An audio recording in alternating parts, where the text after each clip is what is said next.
Hey guys, I hope all is well. Welcome back to The Truth Is, where I drop new videos exposing the truth weekly. This is another breaking news update. We just got confirmation that Charlie Kirk's killer has been arrested. Let's get right into it. For the last few days, all the media has been heavily focused on the Charlie Kirk assassination. Everyone is looking for more details and wondering why this happened and how this happened. I've already made 2 videos covering the situation, and in my last video I gave my theories on what I believe was the reason for his assassination. In my last episode, we still didn't have a confirmation on who the killer was. Even though they had released images of him, we still weren't given a name or anything like that. But now, just as a few minutes ago, we have received an update that they have arrested the killer of Charlie Kirk. This is the information that's being put out right now. The suspect in the killing of Charlie Kirk has been identified as Tyler Robinson and is being held without bail in Utah jail on several initial charges, including aggravated murder. They're saying he was caught last night as one of Robinson's family members reached out to a family friend who then contacted authorities with information that Robinson had confessed to them or implied that he had committed the incident. The family member told investigators that Robinson spoke negatively of Kirk before the shooting. Investigators discovered a bolt-action rifle wrapped in a towel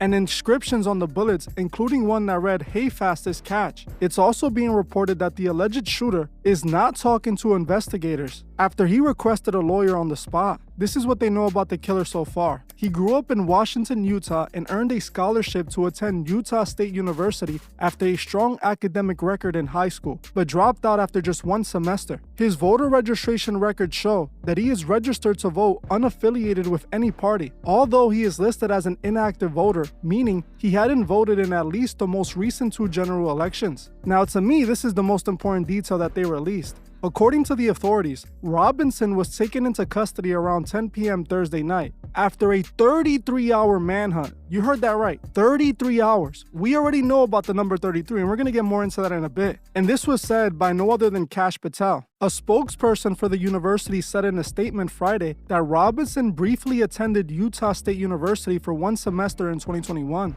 Now, I'm gonna be completely honest. Like I said in my last video, I still 100% believe that it was a professional hit that was ordered on Charlie Kirk. I do not buy this narrative at all, and I do not believe this is truly the suspect. A lot of this isn't adding up to me. Specifically, how they want us to believe this 22-year-old was so talented with a rifle that he was able to make this shot. This is something that I have been thinking about since the last video I made. How did this man know where Charlie Kirk's location was going to be the day of the rally? How did he know that he was going to be in that exact spot? And how was he able to determine which roof to sit on to get a clear shot of him? To me, none of that is making any sense at all. It doesn't make any sense. And now that they introduced the 33 into the equation, we already know that's their infamous signal. For those that don't know, the number 33 is a very important number in Masonry. It is the highest degree in Masonry, in fact. Like I've said millions of times before, our country is controlled by Freemasons. It is run by Freemasons. If you don't believe me, here's a picture of Donald Trump standing next to someone who works with him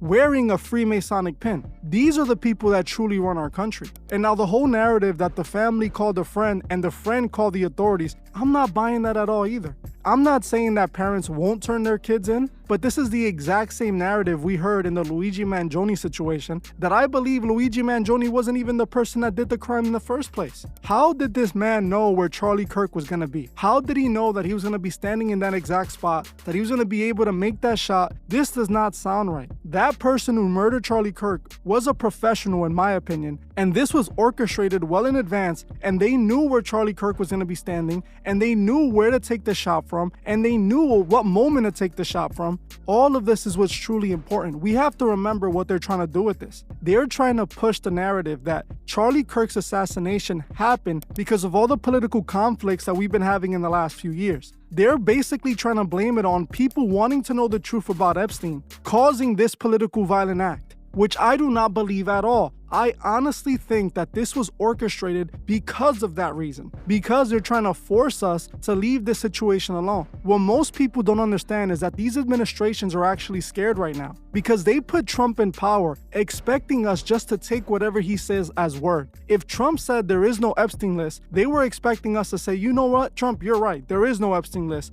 The American people voted you in because they trust you, so they're gonna believe anything he says. It didn't happen like that though. At least some people woke up up the moment they saw Trump denying all the Epstein stuff, and ever since then, Trump has been dealing with his own fan base turning on him. That is what's the problem here. Trump was the one who was supposed to lead this new world. He is the one chosen that's gonna have the least amount of resistance. And as you can see, even though a lot of people have turned on Trump, he still has loyal followers that will do anything for him. And I believe 100% that this entire situation was orchestrated. They want us to believe that Tyler Robinson, a 22-year-old kid, was the person who committed this crime. I don't know, man. It doesn't seem right. It doesn't seem real. We know that they always have a fall guy for these situations, and that's what I believe this Tyler guy is. Nothing but a fall guy. When we look at the incident, how the incident went down, it screams professional. How would this 22-year-old know where to stand, where to go, how to even use this rifle in a way that would be able to get him from that distance?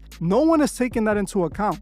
In my opinion, unfortunately, Charlie Kirk was used as a sacrificial lamb. Not only is this going to stop people from talking about Trump and Epstein for a while, but now they're going to blame this attack on Charlie Kirk on people trying to find out the truth. Now we're going to be the enemies. Now those that are speaking the truth about the Epstein files and wanting to know the truth about the Epstein files, we are the problem now. This entire situation is not adding up to me. There's too much details that just don't make any sense. And we know this is exactly how those who run our country truly operate. We know how they get down. We know what they're up to. We know what they're willing to do. And I 100% believe that this man is not the shooter. With the number 33 being in the equation, the Freemasons' favorite number, come on, man. Like they're saying they found them exactly 33 hours later.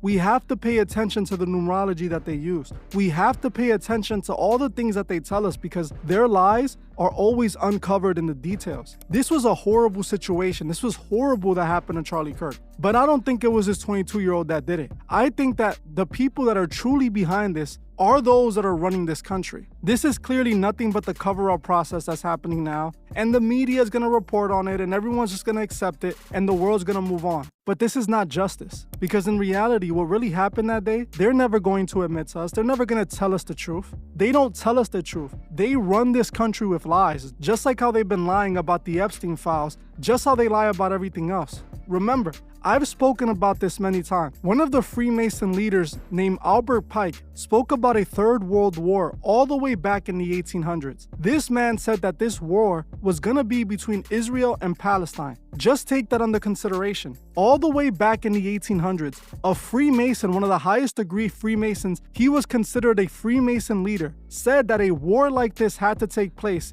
in order for them to establish their new world order. That's why I stay away from all politics, because it's all scripted and planned. Everything that you're seeing is put in front of you for one reason: to consume and distract you, to keep you in the state of mind where they have all the control over you and you have to do whatever they say. I'm gonna keep looking into this Charlie Kirk situation. I'm not buying that this is the shooter. I wanna know what you guys think. Are you guys buying this? Was it really this 22-year-old who managed to sneak into the university, find the building, know exactly where Charlie Kirk was gonna be, aim the rifle, take him out, and then disappear, and then get caught exactly 33 hours later? I'm not buying it. I wanna know what you guys think. Let me know in the comment section. Rest in peace to Charlie Kirk. My condolences to his family, and I'll see you guys in the next one.